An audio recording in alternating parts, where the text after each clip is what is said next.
हम दो सिस्टर्स हैं, मतलब भाई नहीं है। तो पापा को शुरू से था कि मैं छोटी वाली बेटी को कुछ अलग कराऊं, कुछ स्पोर्ट्स में। फर्स्ट मैंने बास्केटबॉल किया 1 साल। रेसलिंग ऐसे शुरू हुआ जैसे। Hello everyone, we welcome you to a very special episode on LFU's Literary Tape। आज का जो हमारा एपिसोड है वो बहुत ही इंटरेस्टिंग होने वाला है क्योंकि आज की जो हमारी गेस्ट है she is an incredible fighter, true athlete and an inspiration to many.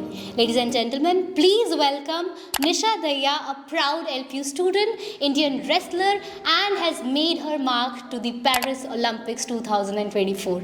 बहुत सारी स्टोरीज हैं इनकी लाइफ को लेके, ढेर सारी बातें आज हम इनके साथ करने वाले हैं। So please welcome Nisha Dahiya on LFU literary tape. Hello Nisha, कैसे हो आप? मैं बिल्कुल, आप कैसे? कैसा लग रहा है आप यहाँ के? काफ़ी अच्छा लग रहा है। फर्स्ट टाइम मैं यहाँ पे आई हूँ और काफ़ी बड़ी यूनिवर्सिटी है सच में। मैं खुद की यूनिवर्सिटी में इतना नहीं गई हूँ कभी, और तो काफ़ी अच्छा लग रहा है यहाँ पे। और निशा, शुरुआती जर्नी की मैं अगर बात करूँ, क्योंकि you are an Indian wrestler and you have made your mark to Paris Olympics, तो आप हरियाणा के छोटे से गांव आदियाना से आते हो, है ना? तो हरियाणा जो है of course it's known for its culture, cuisines, बहुत सारी चीज़ों के लिए जाना जाता है। रेसलिंग के लिए भी हरियाणा जो है अब वो जाना जाता है। तो आपकी शुरुआती जर्नी कैसे रही रेसलिंग की? जैसे कि हम दो सिस्टर्स हैं, मतलब भाई नहीं है। तो पापा को शुरू से था कि मैं छोटी वाली बेटी को कुछ अलग कराऊं, कुछ स्पोर्ट्स में जाए, और ऐसे मतलब इसका मन जो करे वो करे।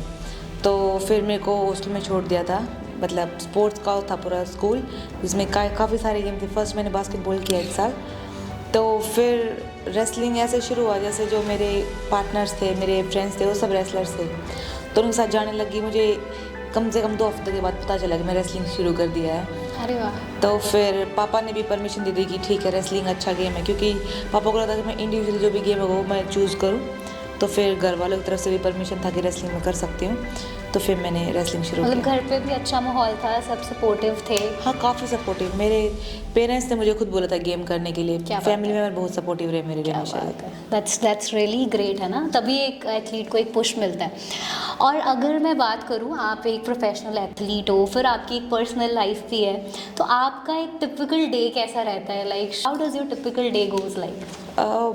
वैसे तो हमारे सारे डे एक जैसे ही रहते हैं। घूमने, अगर मैं कहीं ट्रैवल नहीं कर रही हूँ तो सुबह सुबह उठते हैं, उससे ट्रेनिंग से पहले हल्का सा ब्रेकफास्ट करते हैं, फिर ट्रेनिंग जाते हैं। जैसे भी मेरा 7 बजे ब्रेकफास्ट होता है, 9 बजे ट्रेनिंग होता है, फिर वो 11:30 तक चलता है। आके थोड़ा सा जैसे हरियाणा में बादाम का दूध पीते हैं वो सब पीते हैं, लंच करके सो जाते हैं। शाम का ट्रेनिंग होता है, फिर शाम का खाना होता है। इस बीच में जैसे हमारा रिहैब सेशन होता है, जैसे इंजरी चलती रहती है, मोस्टली सभी एथलीट्स को चलती रहती है, तो उसको ठीक करने के लिए भी है, जैसे सेशन निकालने पड़ते हैं बीच में।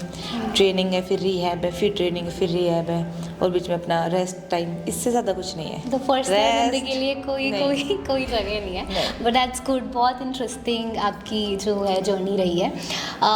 अब मैं आपसे पूछना चाहती हूँ कि आपको कभी ऐसे लगा जर्नी में कि मैं गिव अप कर दूंगी, या मैं आगे नहीं बढ़ना चाहती, या मेरे से नहीं हो पाएगा, ऐसा कभी फील हुआ? हाँ, एक बार ही हुआ है मुझे, और बहुत ज़्यादा खतरनाक तरह से हुआ था मुझे। वैसे मुझे बहुत प्यार है रेसलिंग से, कभी लगा ही नहीं कि मैं इसे छोड़ दूँ, ऐसे दूर हो जाऊँ। घर जाए थे 2 दिन तो ऐसा लगता कि बहुत दिन हो गए रेसलिंग से दूर, अभी ट्रेनिंग तो करना ही है, ऐसा लगता है हमेशा ही। बट एक बार लास्ट ईयर जो एशियन गेम्स का ट्रायल था, लास्ट 1 साल पहले, तो उसमें मैंने काफ़ी अच्छा ट्रेनिंग कर रखा था पर्सनल। और वो मैं जब पहली बार थी ना, इंडिया में ट्रायल्स था हमारा, पहली बार मेरे को इंजरी होगा, collar bone injury, chief fracture होगा। ओके। और वो इतना परेशान थी कि मैं अपनी परफॉर्मेंस नहीं दिखा पाई किसी को। मैंने क्या कर रखा था, मेडल तो छोड़ो, कि मैं क्या कर रखा था, मैं खुद को भी नहीं दिखा पाई मैंने कितना अच्छा ट्रेनिंग किया था। फिर वो डॉक्टर से बात की, वो ऐसा था कि वो काफ़ी महीने लगने वाले थे, 8-9 महीने लगे मुझे ठीक होने में। तो वो ऐसा था बीच में कि बस मुझसे नहीं होता और मैं छोड़ दूँगी। मैंने मम्मी को ही बोला था कि मम्मी मेरे बस का नहीं है अभी, बस मैं ख़त्म करो, जो भी है जो वो मैं कर लूँगी। तब मुझे पता है मेरी मम्मी ऐसा ही बोलती है कि नहीं तेरे को करना है, तू कर लेगी। प्रेशर नहीं मुझ पर कुछ भी, अगर मैं मोटिवेशन की नहीं तू कर सकती है, तो छोटी मोटी चीज़ें तू कर लेगी। उस दिन मेरी मम्मी ने बोल दिया कि ठीक है तू छोड़ दे।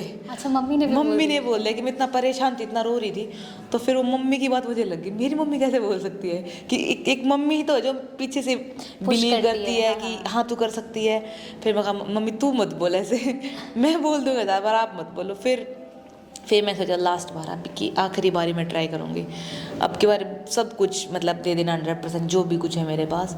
और फिर इंजरी ठीक हुआ, फिर लास्ट ये नेक्स्ट ओलंपिक वाला ईयर था, फिर मैंने 8-9 महीने ट्रेनिंग किया, इंजरी के बाद धीरे धीरे शुरू किया, फिर काफ़ी अच्छा रिजल्ट भी रहा है। और काफ़ी पता मुझे ऐसा लगता है कि जब हम चोट लग के या फिर हम पीछे जाते हैं ना, तो सेटबैक ऐसा होता है कि अभी बहुत अच्छे से करना है। तो मतलब you come back even More stronger, है ना, more क्योंकि वो एक्सपीरियंस आपको कुछ सिखा के जाता है। बहुत कुछ वो ऐसा था ना कि बस अभी नहीं तो कभी नहीं, ऐसा वाला मोमेंट था कि अब की बार तो करना ही है। That's really good. वैसे मैं आपको बताना चाहती हूँ कि मैंने बहुत कम रेसलर्स ऐसे देखे हैं, स्पोर्ट्स पर्सन्स देखे हैं जो बहुत सुंदर होते हैं तो कहना पड़ेगा that you have very appealing personality, बहुत अच्छी लुक्स है। तो कभी ऐसे नहीं सोचा कि मैं मॉडलिंग में भी चली जाऊँ और पता लगे कि you know Nisha is walking down the ramps for miss Femina India? अरे नहीं, ऐसा बचपन से ये ना, मतलब मेरे शॉर्ट हेयर थे, मतलब बॉयज़ हेयर कट होता ना, वैसा वाला रखा है मैंने। ये मैंने बड़े होने का बहुत घर वालों से इतना परमिशन ली, प्लीज़ बड़े करने तो प्लीज़ बड़े करने। मेरे घर वाले तो परेशान हो रेसलिंग के लिए। नहीं, ये चीज़ें तो हमने देखी हैं टिपिकली, मतलब हमने दंगल मूवी में भी देखी है, तो वी नो दैट जर्नी। और जब हमारे छोटे भाई होते ना, मन बदल जाता है। तो वो बहुत सुंदर है ऐसा कुछ। तो अभी बड़े किया है मैंने बाल। ओलंपिक्स के टाइम पे भी मेरे कोच ने मुझे बोला था कि नहीं, तुम जैसे मैं ट्रेनिंग करते ना तो बाल बांधने में टाइम लगाते, 3 सेकंड लगी, 4 सेकंड लगे, तो उनको पसंद नहीं आता था। तो ओलंपिक टाइम मैंने छोटे करा लेते, बॉय कट था, मतलब एक सेकंड की कितनी वैल्यू है ना। तो मैंने कट करा तो ली थी। अभी मैं पेरिस ओलंपिक्स की जर्नी की बात करने वाली थी, क्योंकि I get goosebumps that you had been there and you represented India.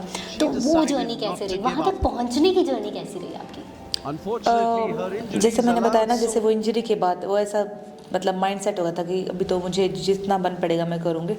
और जैसे मेरे कोच है जिनके पास मैं ट्रेनिंग करूँ, वो ईरान से हैं, तो वो काफ़ी मेरी कुश्ती को समझ पाते हैं। तो उन्होंने काफ़ी अच्छा ट्रेनिंग कराया था और काफ़ी मतलब प्लान के हिसाब से ही सब कुछ था कि अभी इस टाइम पे ये करना है, इस टाइम पे ट्रेनिंग ज़्यादा हार्ड करना है, बॉडी को रेस्ट कम देना है, मतलब जैसे प्लान्स होते हैं सबके। तो उसके हिसाब से काफ़ी अच्छा प्लान जा रहा था। और अब ओलंपिक्स में मुझे अच्छा फील हो रहा था कि वो मेरा ओलंपिक एक्सपीरियंस ना बैड, सबसे वर्स्ट भी था और सबसे बेस्ट भी था। पता नहीं क्यों बेस्ट इसलिए था क्योंकि पहली बार मैं इतने अच्छे लेवल पे जाके, मतलब सपना था कि जितने 15 साल से जो रेसलिंग की है, एक दिन आ गया है जिसके लिए हम रेसलिंग कर रहे हैं ना, वो दिन आ गया है। रात को नींद नहीं आ रही थी कि मतलब क्या करूँगी, सुबह नहीं कुछ नहीं, तू सो जाए, मतलब अपने आप को समझा रही, विश्वास कि तू है यहाँ पे।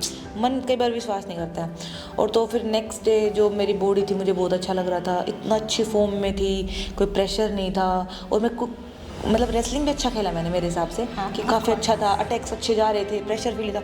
और वर्स्ट इसीलिए क्योंकि वो एकदम सोचा नहीं था ऐसा भी हो जाएगा, अनएक्सेप्टेड चीज़ हो गई थी कि इंजरी होना, उसके बाद मैं कुछ कर नहीं के बारे में बात करना चाहती थी कि बट आप बोल रहे हो वो बुरा हुआ, हमें ऐसा लगता है कि you got that shoulder injury, पर उसके बाद भी आपने गिव अप नहीं किया, you still continue to fight.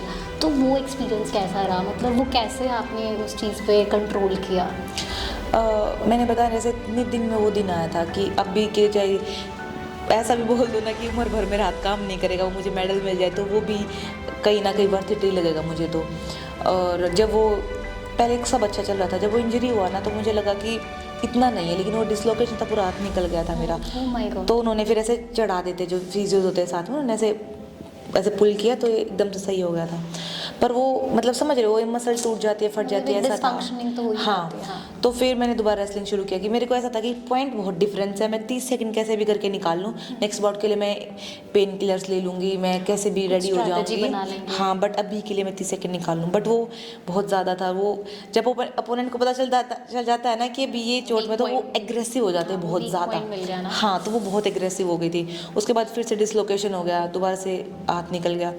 तो मुझे बहुत मतलब ऐसा लग रहा था कि क्यों नहीं कर पा रही मैं चीज़ें जो मैं मन में चल रहा है मेरे, तो इसलिए काफ़ी बुरा लग रहा था। अदरवाइज ऐसे जब सेटबैक्स होते हैं या ऐसे जब मोमेंट्स आते हैं, फिर उस टाइम पे एक एथलीट अपने आप को कैसे कंस्ट्रक्ट करता है और वापस लेके आता है, मतलब फेलियर्स को कैसे डील करते हो आप लोग? जैसे इंजरी के बाद उसके बारे में मैंने कभी सोचा नहीं है, मैंने मैचेस कभी देखे नहीं है, क्योंकि फिर ज़्यादा बुरा लगता है कि इतना क्लोज थे, अगर दोबारा से शुरू करना तो पीछे चीज़ें छोड़ देनी पड़ेंगी, नई शुरुआत करेंगे ज़ीरो से। तो पीछे सोचते नहीं Very हैं। good. फिर सपोर्ट, जैसे घर वालों का बहुत ज़्यादा सपोर्ट है, तो मम्मी का रात को कॉल है कि नहीं मुझे लगता है ना तो नेक्स्ट टाइम तो पक्का ही कर लेगी, ये तो तेरी गलती थी ही ना इसमें, ऐसा मम्मी ने बोला कि मैं कर लूँगी।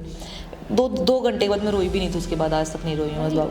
That's तो a good- फिर फैमिली का ऐसा सपोर्ट कि घर आने के बाद मुझे फील ही नहीं, इंजरी है, हम दूसरा मैच देख रहे हैं, मैं नेक्स्ट डे 6 तारीख को आ गई थी, तो हम दूसरे मैच देख रहे सबका, नेक्स्ट डे अंतिम का था या फिर ओलंपिक इवेंट देख रहे, बहुत खुशी खुशी देख रहे हैं। एक बार ऐसा फील ही नहीं है कि मैंने बहुत कुछ खो दिया, घर इतना सपोर्ट जैसे घर वालों से मिलता है।